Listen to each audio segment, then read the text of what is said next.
কেমন আছো সকলে? আশা করছি ভালো আছো। কালকে আমি তোমাদের অস্ত্রের বিরুদ্ধে গান কবিতার প্রথম অংশটি ব্যাখ্যা করেছি। আজকে আমি তোমাদের জয় গোস্বামীর অস্ত্রের বিরুদ্ধে গান কবিতার দ্বিতীয় অংশটি ব্যাখ্যা করব। তাহলে চলো কবিতার ব্যাখ্যায় আমরা সরাসরি চলে যাই। গান তো জানি একটা দুটো, আঁকড়ে ধরে সে খড়কুটো, রক্তমুছি শুধু গানের গায়ে, মাথায় কত শকুন বাচিল, আমার শুধু একটা কোকিল, গান বাঁধবে সহস্র উপায়ে। কবি কি বলছেন? গান তো জানি একটা দুটো, আঁকড়ে ধরে সে খড়কুটো। অর্থাৎ কবির কাছে আছে একটা দুটো গান, যে গানগুলো খড়কুটোর মতোই সীমিত। তোমরা যদি লক্ষ্য করো তাহলে দেখবে যে মানুষ যদি ওপর থেকে নিচের দিকে পড়ে যায়, তাহলে সামনে যদি খড়কুটোও থাকে তাহলে সে তাকে আশ্রয় করে কী করে, বাঁচার চেষ্টা করে। এখানেও তেমনই বিশ্বজুড়ে যে রক্তপাত, হানাহানি, এর বিরুদ্ধে কবির কাছে শুধুমাত্র সম্বল এই একটা দুটো গান। কবি বলছেন রক্ত মুছি শুধু গানের গায়ে।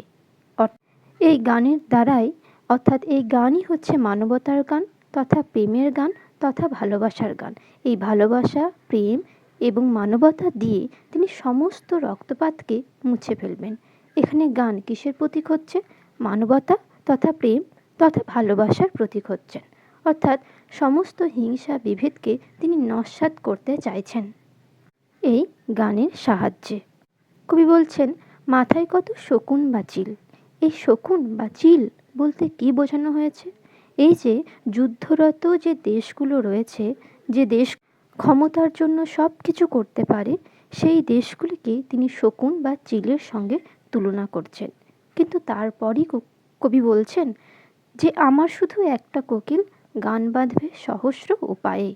অর্থাৎ হাজারটা শকুন বা চিল থাকতে পারে, কিন্তু কবির কাছে আছে একটা কোকিল। সে কোকিল কী করবে? গান বাঁধবে সহস্র উপায়ে, নানাভাবে গান বাঁধবে।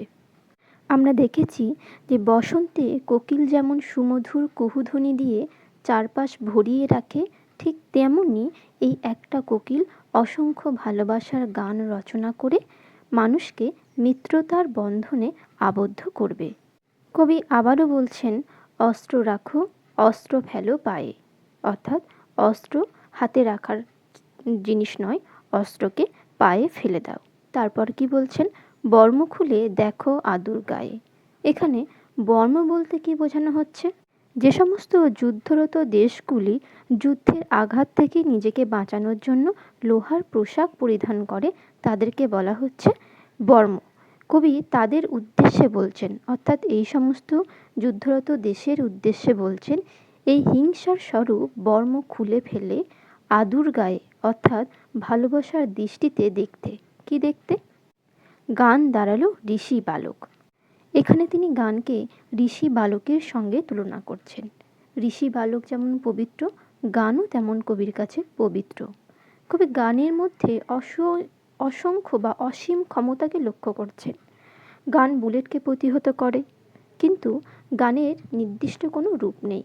গান নানাভাবে বাঁধা হয়, তাই গান হয়ে যায় কখনো ঋষি বালকের মতো পবিত্র, স্নিগ্ধ ও সতেজ।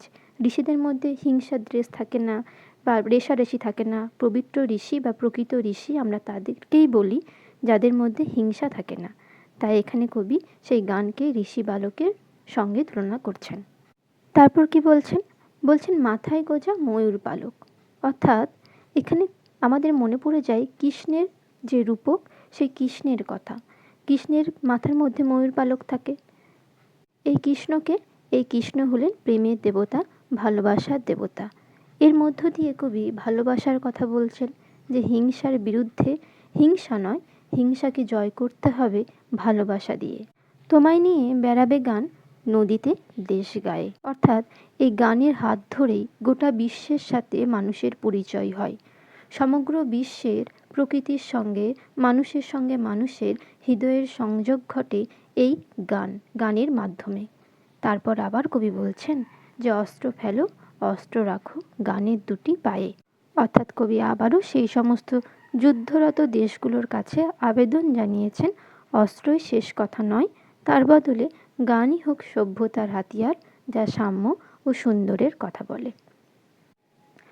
তাহলে আজকে আমরা জয় গোস্বামীর অস্ত্রের বিরুদ্ধে গান কবিতাটা পুরোটা তোমাদের ব্যাখ্যা দিয়ে দিলাম। তোমরা এই ভিডিওটা দেখো এবং শোনো, তোমাদের কেমন লাগলো সেটা আমাকে জানিও। নমস্কার।